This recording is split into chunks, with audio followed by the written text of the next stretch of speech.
The horror genre in particular has a frustrating habit of unleashing rather jarring pieces of digital terror, with everything from action-heavy fright fest to creepy supernatural movies sporting a few bits of dodgy CGI over the years. So with that in mind, I'm Gareth, this is What Culture Horror, and here are 10 terrible CGI horror movie moments you can't unsee. Number 10, some rubbery fights, Blade 2. It is not just viewers who were left wincing a touch throughout one particular moment in the second outing for Wesley Snipes' Blade. Director Guillermo del Toro also was not a fan of the CGI used to create a bit of the titular vampire hunter's fight with Nisa. Del Toro revealed that in Blade 2's DVD commentary, even admitting that he wished he'd opted for motion capture in hindsight when putting together the final moments of the super athletic battle between Blade and the ninjas in front of a wall of lights. What makes that terrible looking stretch stand out for all the wrong reasons is the fact that a good chunk of this thrilling fight is very much practical. Snipes and his fellow performers executed the fast-paced and intense choreography superbly, throwing boots and blades in a way that gave you no choice but to lock into the action. In relying on some rubbery and incredibly unrealistic digital fisticuffs to bring the showdown to an end though, much of the excellent action that came before it was suddenly overshadowed by this dodgy CGI. Now sure, this was almost 25 years ago and the technology wasn't anywhere near the level that it is today, but had Del Toro actually gone down the motion capture route, there's at least a chance this cartoonish moment would have looked a little more authentic. Number 9, the zombie dog Resident Evil Welcome to Raccoon City. The Resident Evil franchise has a bit of a history of jarring CGI creatures. The first big screen adaptation infamously unleashed that largely digital licker, for example. But if you thought that almost 2 decades worth of technological advancements could save lovers of this video game franchise from being exposed to some more quite horrendous digital monsters, well, you would be wrong. So very wrong. 19 years after Paul W.S. Anderson's movie actually threw out some practical zombie canines, 2021's Welcome to Raccoon City brought with it some needlessly digital hounds. During that Johann Roberts directed picture, Chief Irons finds himself being attacked by the undead dogs. The sound of these creepy mutts closing in is admittedly quite chilling, but those chills swiftly transformed into chuckles when one of the CG creatures edged closer to the seemingly doomed Chief. While the aforementioned practical dogs felt like a quite unsettling threat due to the authentic way they moved and effective makeup applied, this silly digi-dog pulled viewers right out of the action and briefly dumped them into a video game, and a poor one at that. Number 8, Gloom Singer, the Bye-Bye Man. Speaking of terrible CGI dogs, 2017's The Bye-Bye Man is a quite horrific experience, but not in the way that was probably intended. The spooky titular figure played by the terrific Doug Jones, who has brought many a supernatural creature to screens in the past, is joined by a canine psychic in the Stacy title-directed picture, but instead of striking fear into the hearts of viewers the world over when the mighty Gloom Singer arrives and chews on the odd face, you'll likely just struggle to keep yours straight. This animal, created via sewing together the body parts of the Bye-Bye Man's victims, definitely had the potential to be a quite unnerving beast. It's a shame then that after choosing not to opt for a more practical solution, the shoddy CGI used to chuck this demon dog into the film made him look like something someone would fire a plastic gun at in an arcade in the 80s. And this poorly made artificial hound definitely being one of the poorest parts of an already quite disappointing film. And you know what, it is quite a negative video this, so I'm going to ask a positive question today. What is your favourite effect ever in a horror movie? You let me know in the comments section down below. Number 7, The Creature, The Thing, 2011. It's the thought of what could have been which makes this one such a tough pill to swallow, with the atrocious end results The Thing fans were ultimately given instead being enough to scar them for life. John Carpenter's 1982 remake of 1951's The Thing from Another World, adapted from John W. Campbell's Who Goes There novella, is one of the most adored horror pictures of all time. Its use of stomach-churning practical effects was utterly mesmerizing, and this was actually the route the eventual 2011 prequel to Carpenter's movie was originally set to go down too. However, Matthias Van Heiningen Jr.'s movie about an alien capable of assimilating other life forms went through quite a disastrous transformation of its own after poor test screenings, with both the director and producers feeling the picture looks like an 80s movie due to the practical effects they'd used. The call was made to cover a lot of said animatronic work with CGI in post-production. That last-minute change-up then led to some of the worst computer-generated action of the decade.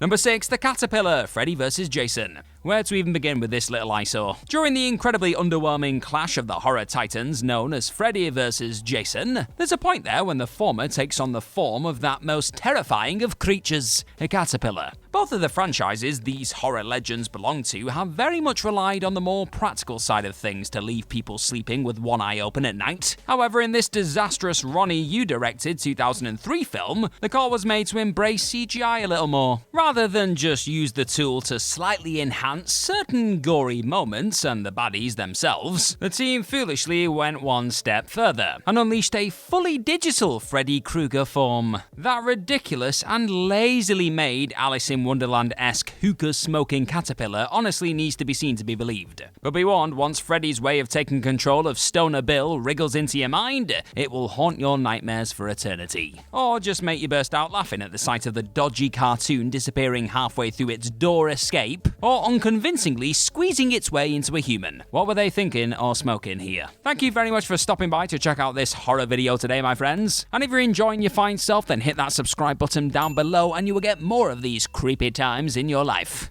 Number 5, That Mask, Halloween H2O. Michael Myers' haunting pale mask is one of the most iconic, not just in horror, but movies in general. More often than not, that terrifying face leaves viewers jumping out of their damn skins. In one of the rare cases when that mask didn't frighten the life out of viewers though, Halloween H2O decided to bring a computer-generated version of that unmistakable face to the party. Said mask was actually tinkered with throughout the shooting process, with the filmmakers going through 4 different versions in the end and replacing masks in reshoots. Due to them not being able to reshoot one specific scene involving Michael's face getting up close to Charlie Devereaux though, director Steve Miner actually decided to go digital to make sure the face matched up with the final mask design they'd settled on. What followed was one of the most jarring uses of CGI ever to haunt a horror movie, or your mind. With that call to go through the effort of creating this ugly and unbelievable digital mask, rather than just finding a few hours to get a practical shot with the final mask in the can, leaving quite the stain on the 1998 slasher.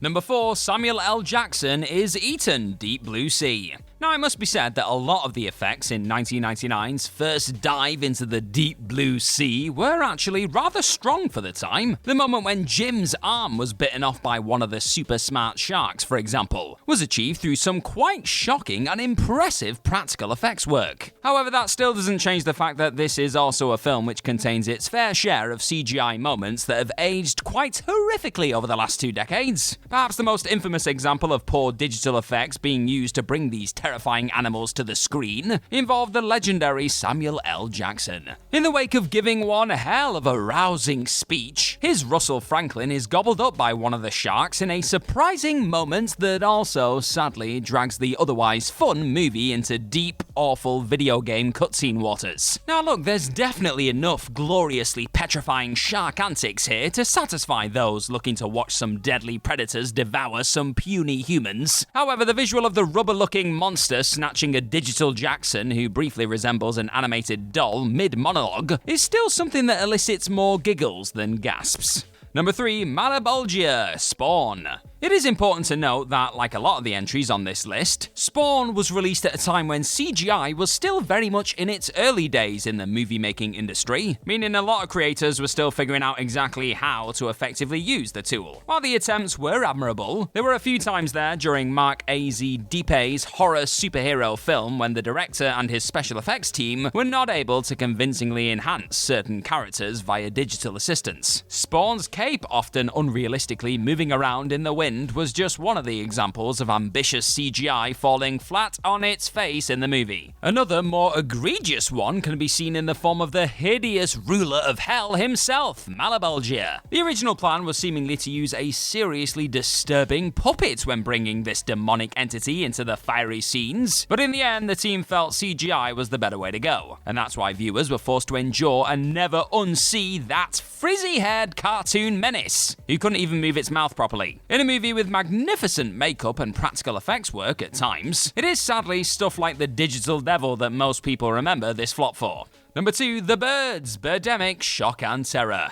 A movie boasting a whopping $10,000 budget should never be expected to contain some of the greatest CGI ever to soar onto the big screen, but it's still pretty tough to forgive director James Guan for unleashing his flock of god-awful birdies on the world back in 2010. Said beaked menaces can be found in an infamous romantic horror film known as Birdemic Shock and Terror, with the winged villains even being seen spitting acid at the poor humans trying to survive their vicious attacks. A bucket of yellow liquid seemingly being dumped on the actors caught up in this mess isn't even the most bizarre element in that scene. Nope, that honour belongs to the pathetic clip art birdies, often refusing to move as they hilariously hovered in mid-air, whilst the humans below acted as though they were being bombarded by pterodactyls. The truly rubbish JPEG feathered foes make just about every other entry on this list look like a scene right out of the latest Avatar. And they're just one of the reasons this Birdemic is a surreal experience that is impossible to fully erase from your memory once it's awkwardly flapped into your life.